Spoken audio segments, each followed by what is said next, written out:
Fan Expo Chicago, are you ready? Let the fun begin.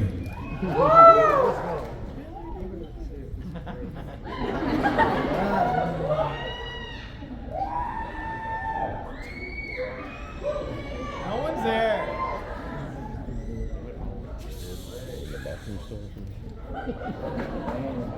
Ladies and gentlemen, Ewan McGregor.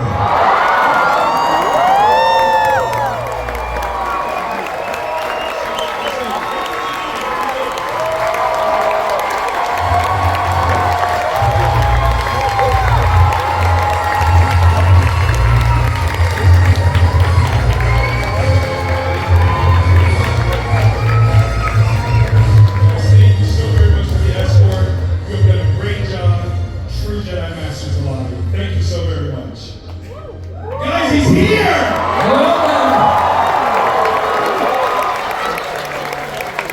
So many people leaving as I was coming over here. I thought well, maybe it'd be about 5 people in here, but no. You were the reason why we are here, sir. I'm very grateful. Thank you so much. I'm so hoarse having met you all over the last 2 days. I can hardly speak. That's all right. That's all right. You just look at us. That's all we need. First and foremost, Welcome to Nice to see you all. absolutely no. I mean, they're the reason why we're here. Welcome to Fan Expo Chicago. Before we jump into all of the things, obviously, with this being Fan Expo, fans are what come first. And I gotta know, what are you a super fan of? Is it comics? Is it sci-fi? What's your jam? Oh, interesting. I'm a fan. I mean, my only sort of fanatical. I was a fan of Oasis back in the 90s. Let's go. Embarrassingly, I was sort of I had a sort of teenage fan crush on Oasis when I was in my mid to late 20s. I was a father, and it was embarrassing. And people would come for dinner, and it would always end up with like, watch this Oasis video and listen to this album and this deep cut. You know, it was embarrassing. So Oasis, and then nowadays I think. The only sort of fanatical, I love watching the motorcycle racing, the MotoGP, and that's the one thing that I like to, it's the only sort of sports type passion that I have. And yeah, so those would be the 2 things. Yeah. Oasis and motorcycles. Yeah. It fits. Yeah. It fits. I love it.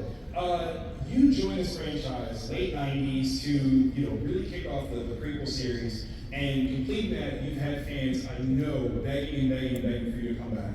And you finally do for Obi-Wan.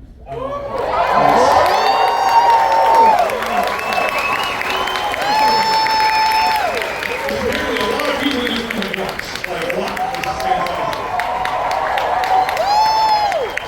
What was it like to come back on that first day, to put back on this character that you've really kind of made your own?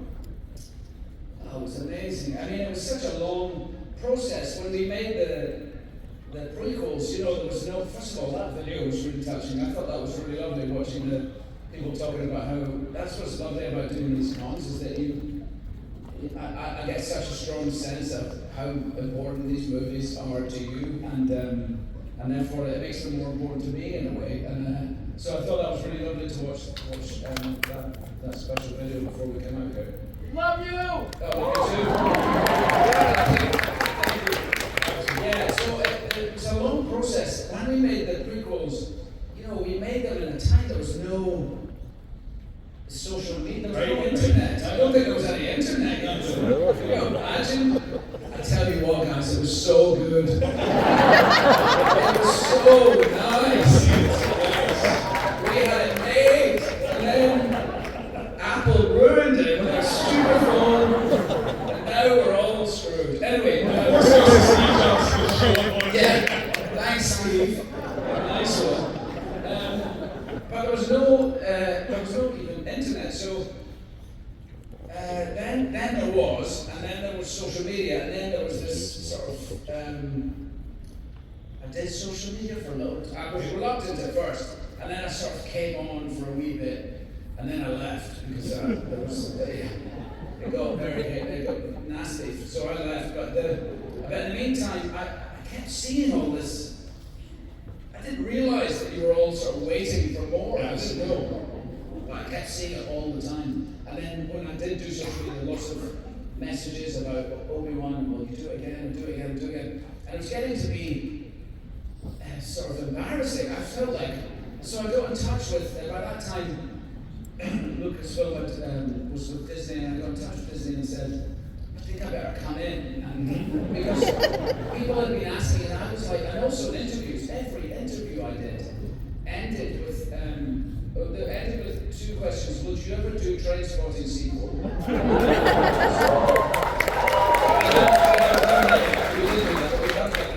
And then the last question was always, and would you play Obi-Wan Kenobi again? You know, and I kept saying, yeah, I'd be totally up for it. But it started. It was asked so often, and it was out there so much. It looked a bit like I was sort of trying to get the job.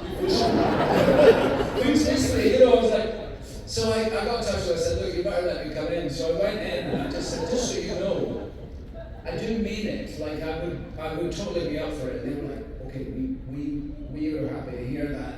And then we started talking, and that's where this series came from, you know. And then it became a TV series. It was going to be a movie at first, and it was with a director who then went off to do something else, and then it ended up with Deborah, and I loved working with her. She's so great. Thanks so much for Deborah Chow.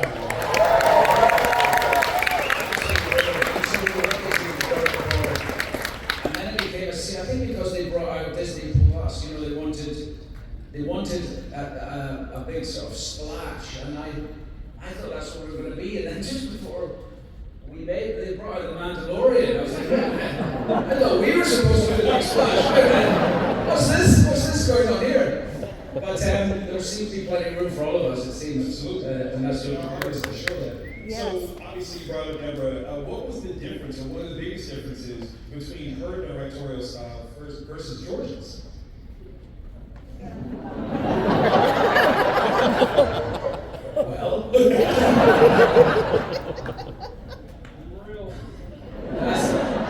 Well, what I loved about it, I loved that first of all, she directed all of them. Yes. And that's quite unusual in a television series, but it was really key in this because the whole series had her vision behind it. Well, I don't know. I would never compare two directors. It wouldn't be, you know, every director is completely unique, and everybody comes at it from a different way. I think also the time was very, very different. When we made the Phantom Menace on film, you know, in Britain, and we made the second one in Australia, and it was the first digital cameras. You know, we had cameras that they had huge cables coming out the back of them that led all the way over to a sort of tented area over here on the side of the stage. That was all the hard drives where the digital image would be collected, and it hummed like it literally was like over the corner. It was like we were back in time, you know. Some of the cameras were not, we couldn't move them as easily. It was like, but George was pioneering, you know, what we all only shoot on. Now you've got to fight hard to shoot on film these days, but he pioneered that, and so we were at the cutting edge of that. And so when we did the series years later, and we had a volume, you know, the 300-degree wraparound, it's like a huge screen, but it's difficult to explain what it is. Maybe you all know what it is, but you know, it projects the background, so it's not like blue screen or green screen, which, you know, I've spoken ad nauseum about how hard that was on the prequels. This is actually, you can see it, you know, there's like little digital people walking around in the background, and as you move the camera, it changed the perspective of the screen, so wherever the camera moved, it corrected itself. It's a beautiful piece of technology. It's still somewhat restricted in that you only have this small area to act in, so it's not like the be all and end all. I think with Andor they decided not to use it, and they used real locations, and I think that gave Andor the sort of something special. So I think maybe it was a missigning of volume, but we had that different technique, you know, different technology that Deborah was using that George didn't have at Star Wars.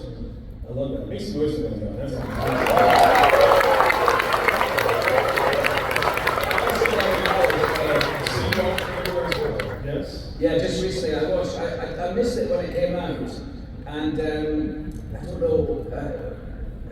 I always come to things late. So if everybody's talking about something, I'm like, yeah, I'll see that later. You know? and then when I watch it, you know, a year later, I'm like, this is really good. And I was like, yeah, that's what people were saying a year ago. But I watched Outdoor, and I watched the first episode of it at home with my little boy, and then I realised what everyone was talking about, and then watched all of the whole of the first season and all of the second season just on my own without it, because I couldn't wait to get through it all, you know. He watched bits of it with me, but I thought it was great. I really liked it, and then I got really excited. I was thinking, I think I'm in this timeline. I think I can be in season 3. I was super excited, and then I realized, oh no! They got me in season 3! So anyway, maybe if it was, I could have squeezed in there. There's always a chance that maybe there's a story that's happening at the same time where it kind of crosses over, so there's always a chance. If Disney is listening hypothetically. Come on, Disney!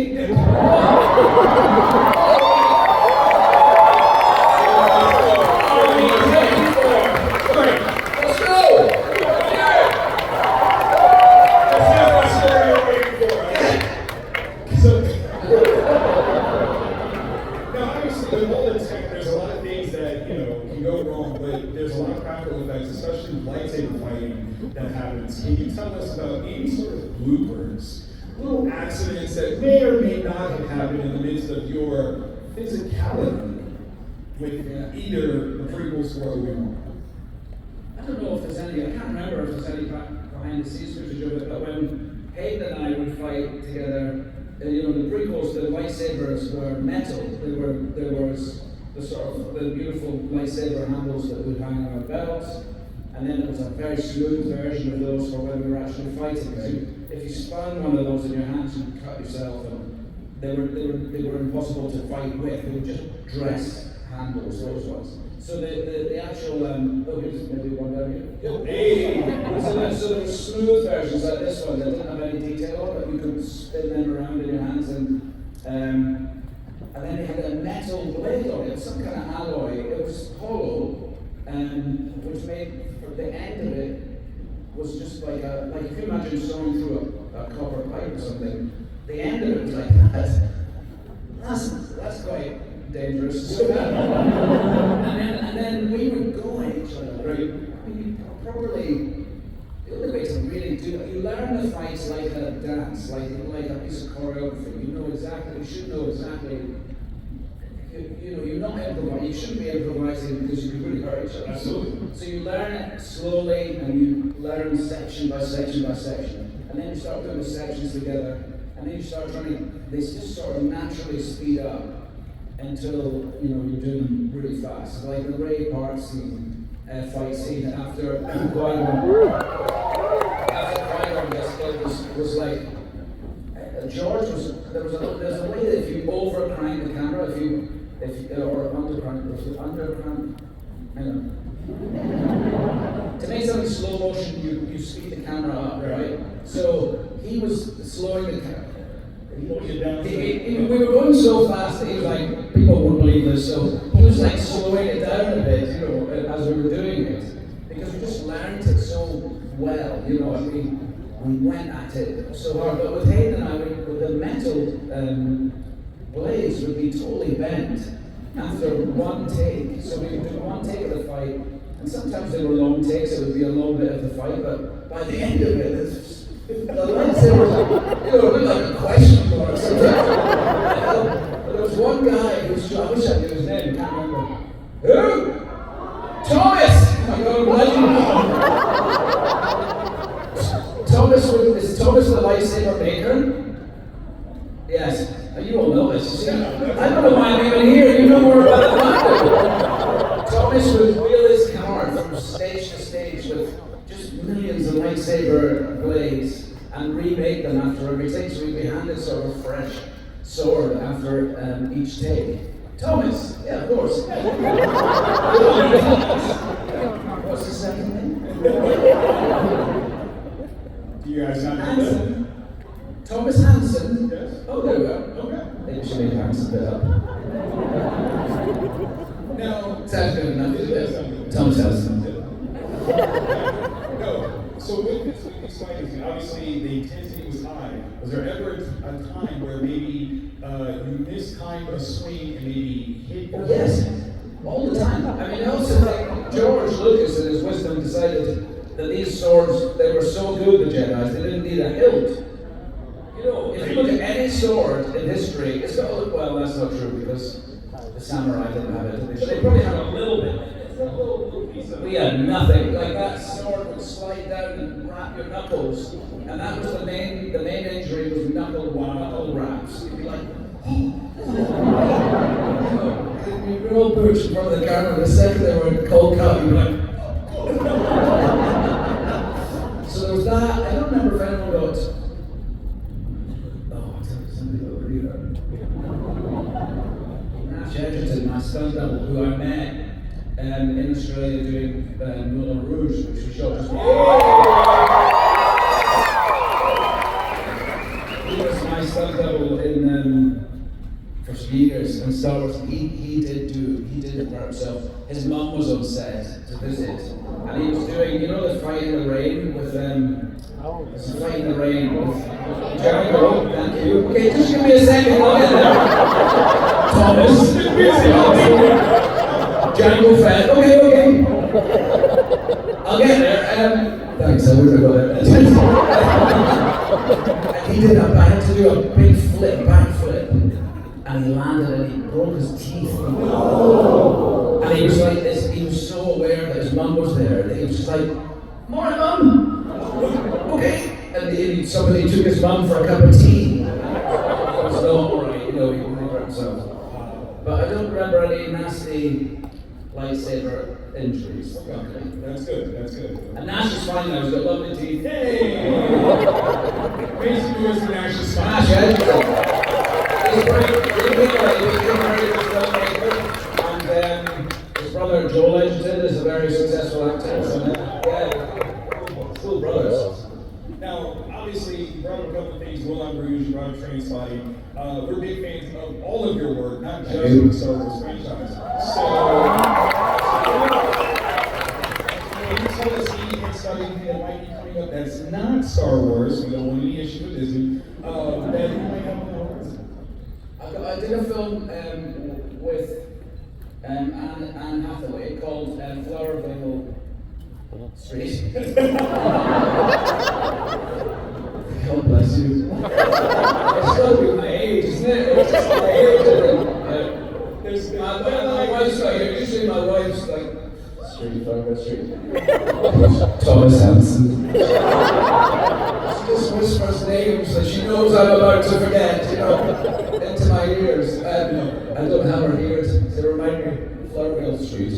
So that'll be an interesting film to see. I won't tell you anything about it because then we'll spoil the surprise. It's going to be fun, that one. And then I haven't done it. I did a play in London recently.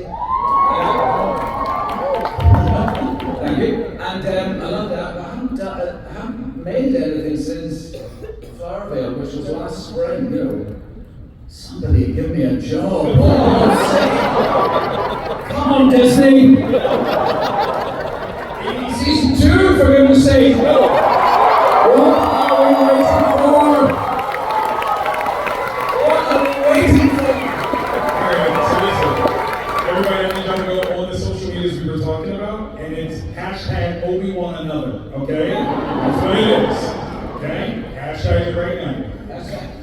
Any chance that you're going to do your motorcycle showcase? Yes. I did that. We just did our fourth trip, Charlie and I, called Long Way Home, which is on the telly now, you can see it. And we've always spaced them out. There's always there are a lot. Yes. And they take it's like it's an odd one. Like when I get a film and I go away in a film, it's totally like, and that's my job. And I'm sort of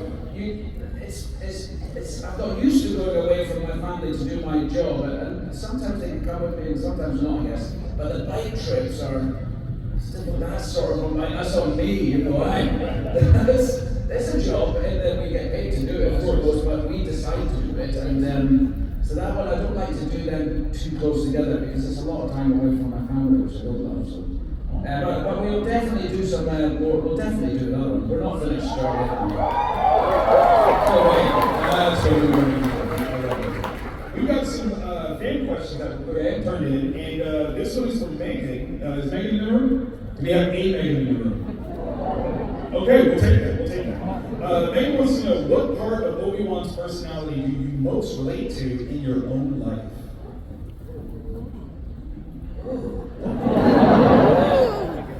Well, I can be a little by the book like him. I can be a little bit like fastidious about things. You know, doing things the right way. You know, doing things the way you're supposed to do them. I suppose can be a bit like that. I'm definitely a father. I've been a father since I was 24. I've been a father to, I'm blessed to be a father to 5 children. Sort of paternal sides to Obi-Wan, especially with Hayden, you know, where I can be like that with my kids, you know. And then in the new series, I love taking them. Playing them older, playing them closer to Alec Guinness's age, playing him. I loved playing him in the whole idea of taking this man we know as a capable general, you know, somebody you could completely rely on, and take him to a place where he's lost so much, you know, so many of his friends and the ones that aren't gone or in hiding. He's lost his faith, you know. I thought that was really fascinating to start the story there, and I loved playing in that way. So, and the part of that was just being older, and I am now barely today. I'm quite old now. This was from David from the prequels. Which action sequence was the most challenging to shoot and why? I don't know, there's lots of I've always I just love it so much what we do, you know, that I don't ever feel that it's a challenge. I think the stuff in Tunisia was that we shot in the desert in Tunisia was hard because it was so hot. Like it was unbelievable. It was amazing. You'd be in a makeup bus and then you just open the door to come out and you'd step down the steps into the sound of all your makeup would just go. Luckily I was wearing mainly brown. Yeah. It didn't show up too much on my costume, but it was so hot. And then I suppose some of the underwater stuff would have been, that's always quite tricky because you go down and you gotta hold your breath, right? Sometimes a long time, and as soon as you've got to do that, your brain, somewhere in your brain, at least for me, starts to go, you should probably breathe. So you start immediately panicking, you do like 5-second takes, and everyone in the crew's going, is that the best we can do? So the underwater stuff, I can't remember any, I just remember seeing this, I've probably heard this story, because you seem to have heard anything else. But the story when I was being shown around, when I got the job to play the role, and I was being shown around by George at Leavesden, the film studio, and they were making, he took me to all the different departments, and they were making the submarine that would go in with Liam and Ahmed, and they Jar Jar! What? He's saying your real name, guys. Yeah, Ahmed played Jar Jar. Ahmed Best. And so I was looking at the submarine that they were carving out of polystyrene, and I had a little glass, and I said to George, will we go under? And he looked at me and went, what? I said, will we go underwater in the submarine? And he went, there's none of it real, you know. And a small part of me died.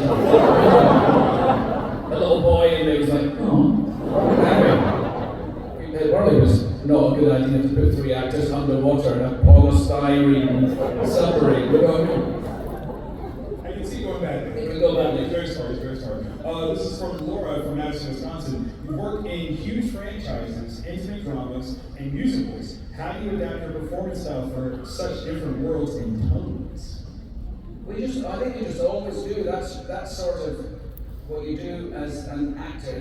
From project to project, they're always unique, you know. And you don't sort of go, you don't do like a musical performance or you're just always trying to find the truth of what you're doing. But you play your character that you have to embody, and you have words that the writer's given you on the page, and then you have the world that the director is creating. And the combination of you combine all those three things to come up with your performance. So it's always unique. You know, it should be anyway. I mean, for me, that's what I think our job is. And so, I'm lucky that I had the chance to do a lot of different kinds of things, small movies, big movies, musicals, and TV shows and plays. And I love the variety of it, to be honest. Absolutely. I think we're the lucky ones, though, because we get to experience what you bring to those roles, and it's absolutely fabulous.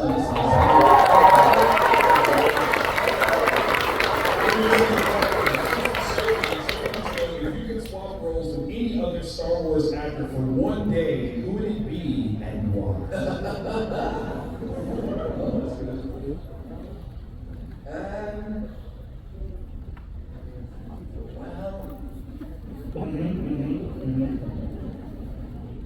It's really hard.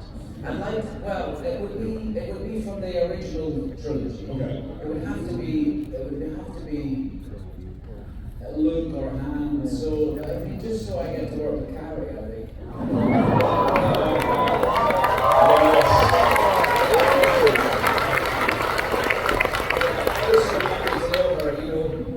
I met her after I made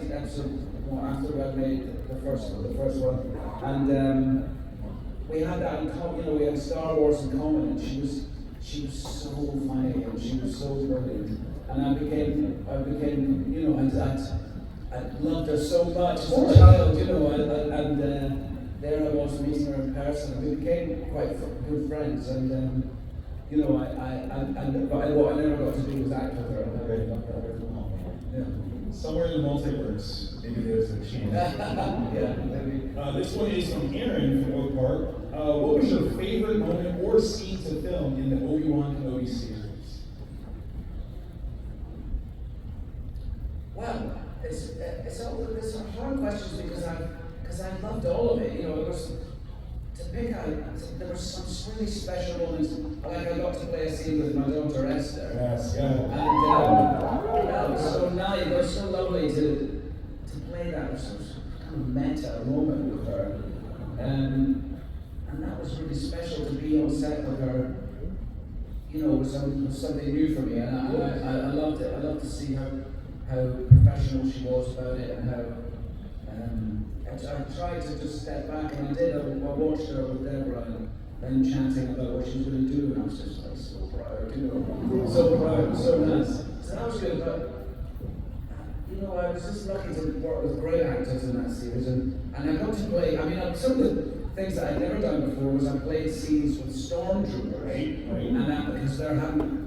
I'm right? The word stormtroopers.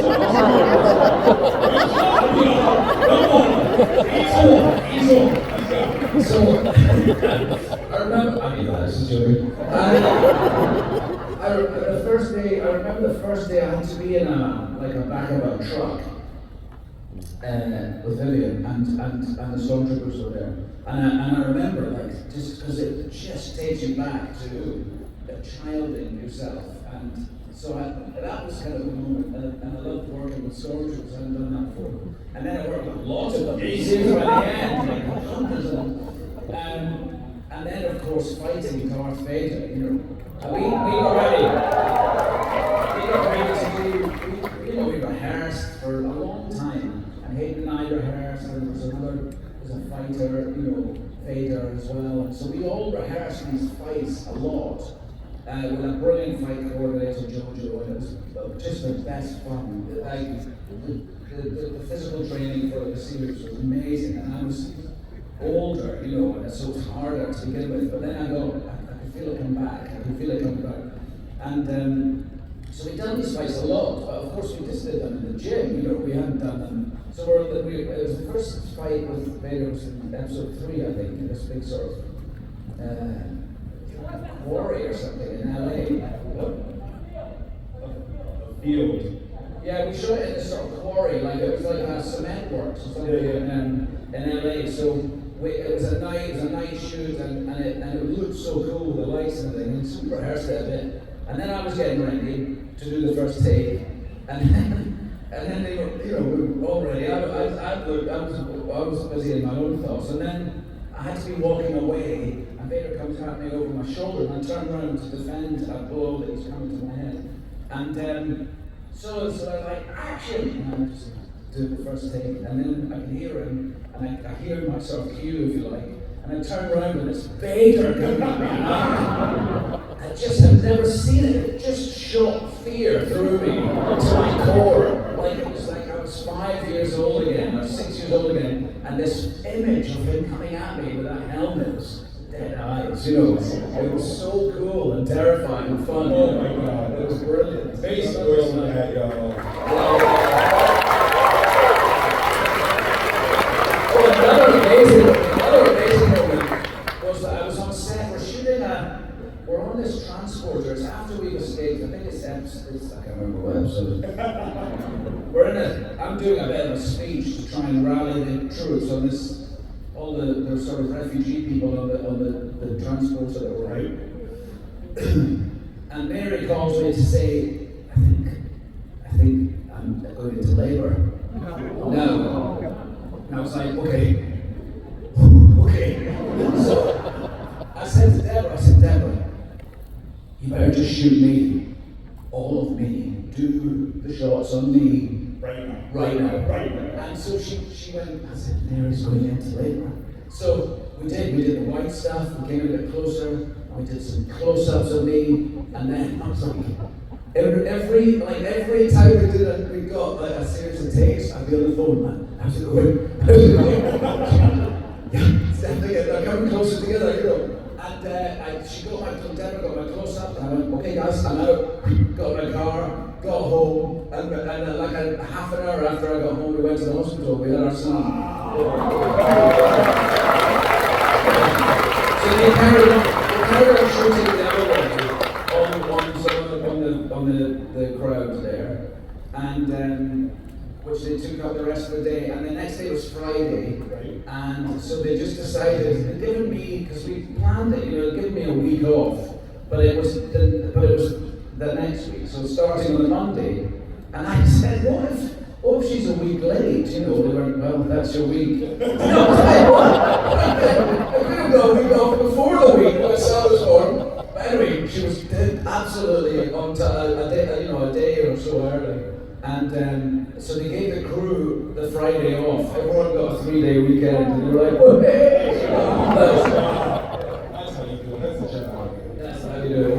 Okay, so we got some lightning questions for you. Okay. So here we go, real quick. Just what your intuition is. Trust yourself. Favorite lightsaber color? Blue. There we go. Jedi Rose or Mandalorian armor? Oh yeah, bro. I saw a little toy of me in a Mandalorian outfit. I was like, what am I doing in there? Somebody signed it for somebody. You see this? It's Obi-Wan in a sort of maroon Mando helmet. Is that from Clone Wars? Yeah, that's right.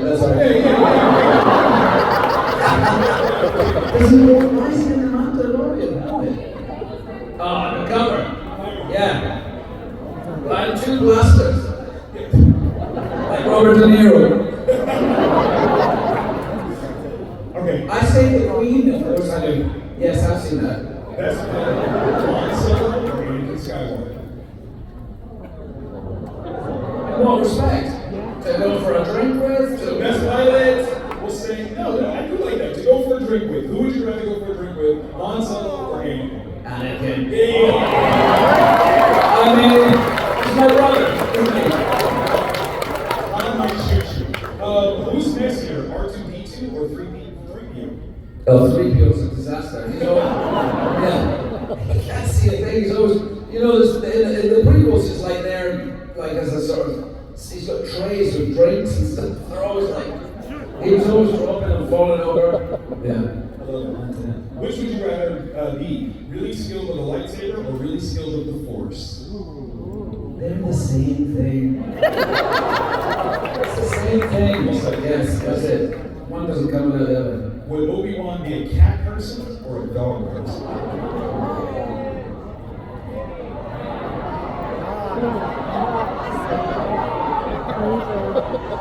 He'd be a dog person.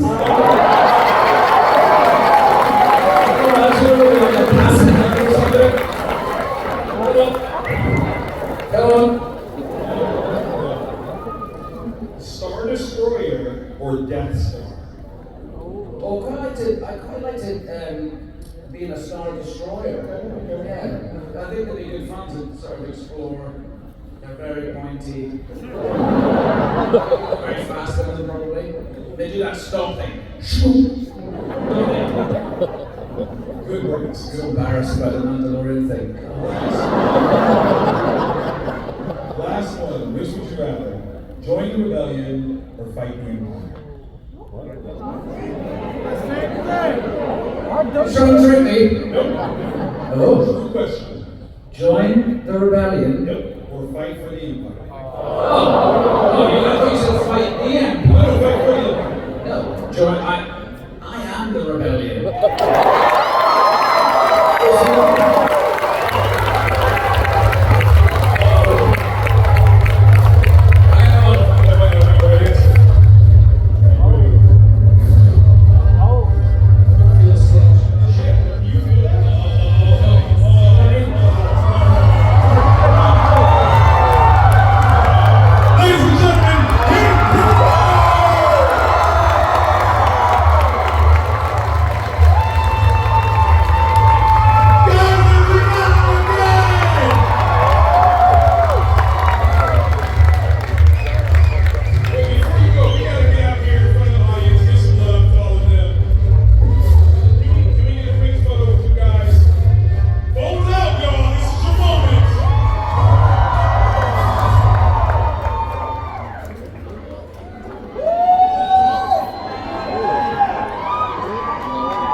sing the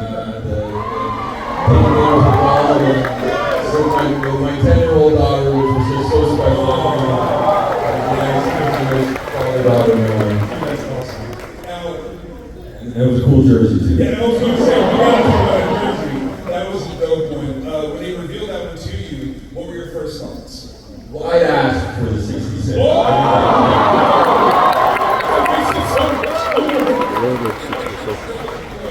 That is absolutely amazing. I love it. I appreciate you. So, obviously, Star Wars is a huge franchise. Soon to celebrate 50 years. Is that amazing? Before you joined the franchise in the Delectable Episode 2, were you a fan of Star Wars? Yeah, I was a big fan. Talk to me. Well, I have an older brother who's like 8.5 years my older, and he was like the perfect age when the original trilogy came out. So when I was a little kid, he had all of the toys, and he had Star Wars bed sheets. So I was well versed in the Star Wars universe before I even seen the films. And I loved all the action figures and Darth Vader from a very early age definitely spoke to me. Kind of serendipitous a little bit. Yeah. Now, if you didn't have to pick Vader, who would you say was your favorite character? I was always a big Boba Fett fan. A masked character that I really enjoy. I love it. Now, we got to know, like, obviously, to take this iconic role is huge. To get this iconic role is even bigger. What was it like when you got that call? It was just a very surreal thing. You know, I went through this sort of many months of sort of being in contention for it and meeting George Lucas and auditioning for it. And I never really once thought that I would actually get the part. So when I finally got that phone call, it came as a big surprise to me, and I was just beyond thrilled. Yeah. It's a welcome gift to all of us as fans as well, that you brought this character to life. We absolutely enjoyed that. Evolution of the Vader character, or from Anakin to Vader, that we as fans don't necessarily know yet. I don't know that I understand the question. Okay, that's fine. One more time. What about him has changed the most, in your opinion, from when we first get introduced to him to his ultimate evolution as I don't know that anything's really changed. I mean, from sort of what we established when we were doing the prequels, you know, that was very much Anakin's story. Absolutely. You know, it's been a real joy for me to get to come back to the character, because I feel like we're just sort of adding new color and sort of getting to explore different sides of the character and just kind of fleshing him out a little bit more. But who Anakin is was obviously established by George Lucas. Wonderful. And that remains consistent. Absolutely.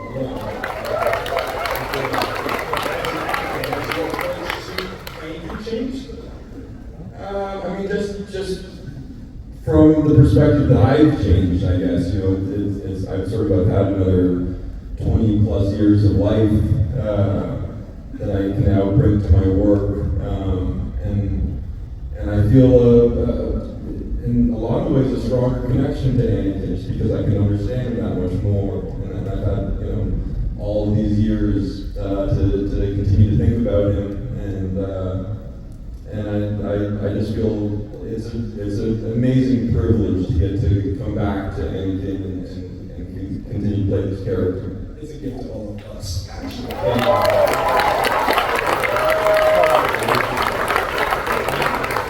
The sequels were a crazy, massive production, right? There's so many hands that went into making this whole project happen.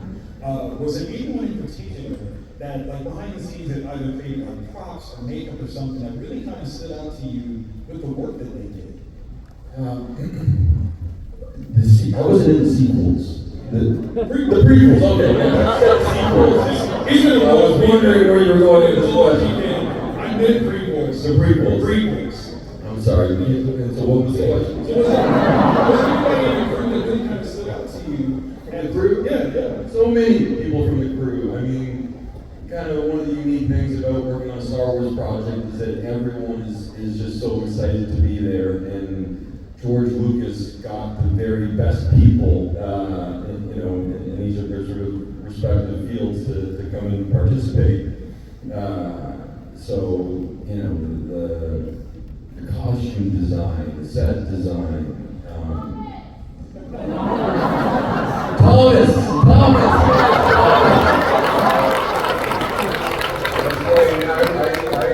love Thomas. He was a lightsaber maker. He did a very cool job. He hung out with the lightsabers all day, and he, when we were making those films, the lightsabers were just like these metal rods. And so when Ewan and I are fighting, if we're really getting into it, the lightsabers after each take would get all warped and bent, and he would come and replace the blade for us and present us with a new saber each time. And Thomas is the go.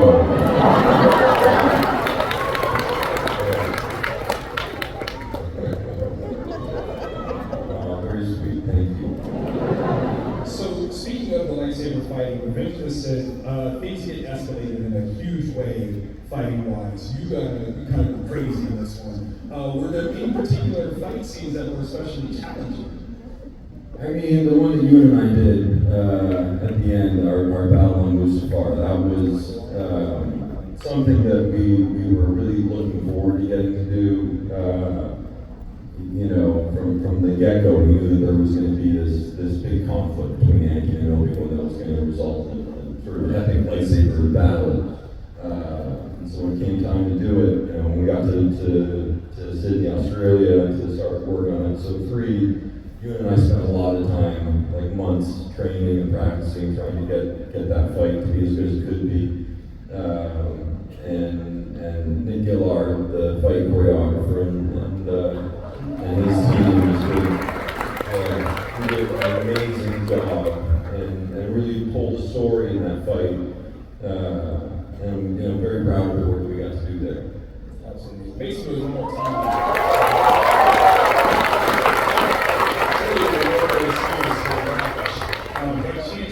Do you watch those particular fight scenes and kind of go back to remembering what it was like to film it? I don't typically watch films that I've been in, but when I'm coming back to play Anakin again, I do kind of like want to give myself a bit of a refresher. So I do, every now and then watch episode 3 and the fight that you and I did, and it's a sort of a trip down memory lane for me because it recalls all these sort of great memories you had when we were filming, and I love you, and so it was just an amazing thing that we got to create that together. Yeah. Just on the side, but you should definitely watch the movie. You're kind of amazing.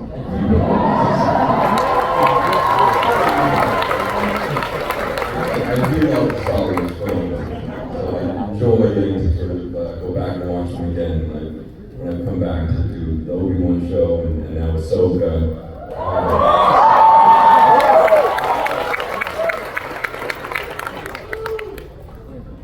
Season 2, yeah, just you wait.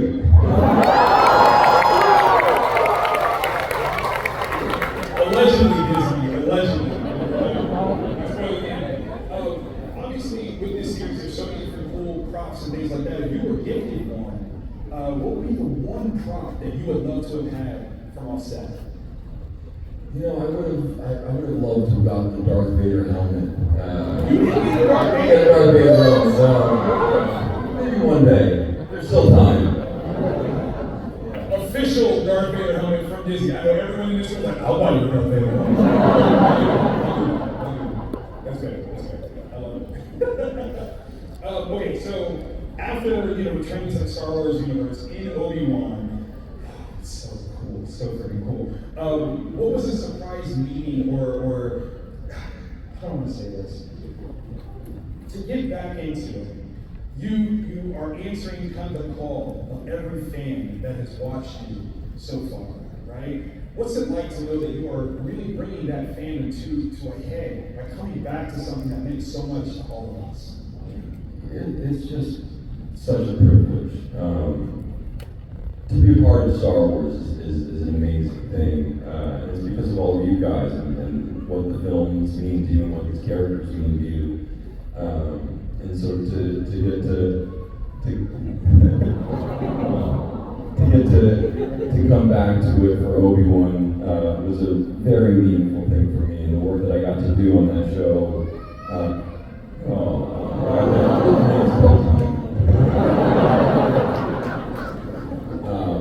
The work that we got to do on Obi-Wan, I just thought was wonderful. You know, that end scene between Darth Vader and Obi-Wan when he cracks Vader's helmet. That for me was huge because it was a side of the character that I hadn't yet gotten to explore, and the way it sort of depicted the destruction of that relationship, I thought was just really beautifully done. It was such a nicely written scene, and the way it came to life. It was just, it all kind of, was really perfect, and I was happy with that.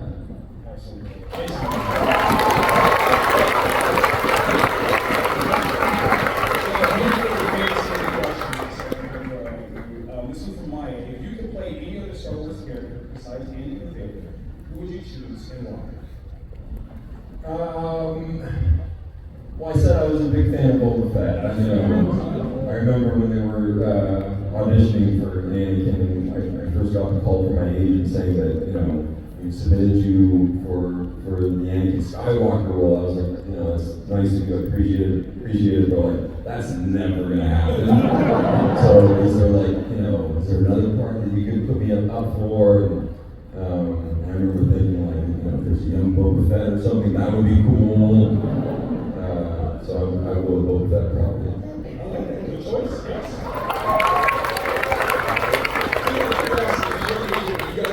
We told you. I don't remember them saying that, but That's how you say it. they were very happy for me. Absolutely. This was from Sarah. Sarah wants to know which Star Wars co-star made you laugh the most on set? Oh, definitely you.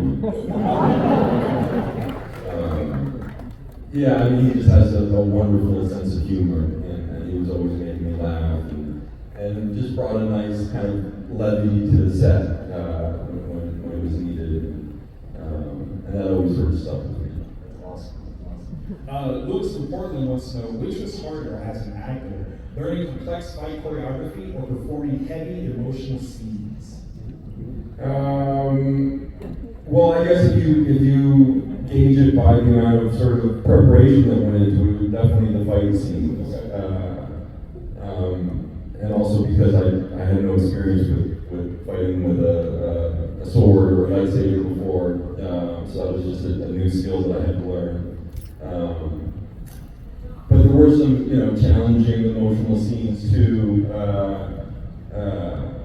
Like when we were doing episode 2, I remember the scene where Anakin's with Padme and he confesses to slaughtering the Sand People. That was that was a challenging one. But they each have their own unique challenges. Yeah. This was from Rachel from Boston. Is there another major franchise or comic book character you'd be interested in portraying? Not that I've thought about. I don't know. I feel so fortunate for getting to play, Anakin and be a part of Star Wars, and I'm very happy to sort of have that kind of that niche carved out for myself. But that said, if there was another opportunity to do something else and the character spoke to me, I would of course be up for it. But no, I'm happy with it. That's fair. That's fair. And that makes us fair. This is Kevin from Baltimore. Has playing Vader changed the kinds of roles that you're drawn to? Perhaps when I was a bit younger, I was maybe more drawn to sort of some darker roles, just because I spent sort of, a good few years in sort of the Anakin headspace, and I'm sure that kind of that informed the sort of other work that I was kind of more interested in. But now as I've gotten older, I think, and having become a father, that perhaps makes me want to play some roles that aren't quite as dark, and I'd love to get to do something that my daughter could watch and enjoy. So we'll see. See how you brought balance to the Force? You see it? Okay, we'll get shit out of here. We got some rapid fire questions. All right, let's do it. Ready? Favorite lightsaber color? Red.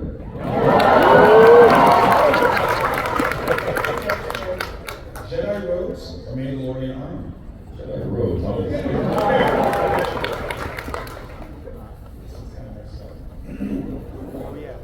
Who is the best Jedi master?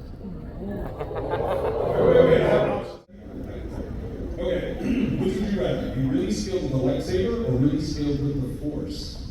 Really skilled with the Force. Absolutely, Mike.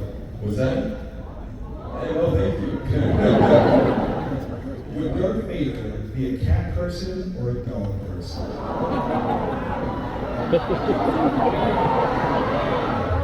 Well, I'm allergic to cats. I'm a dog person. Even in the suit up, like he's got ventilation, you might be safe. Still a dog person. Star Destroyer or Death Star? Death Star. Last one.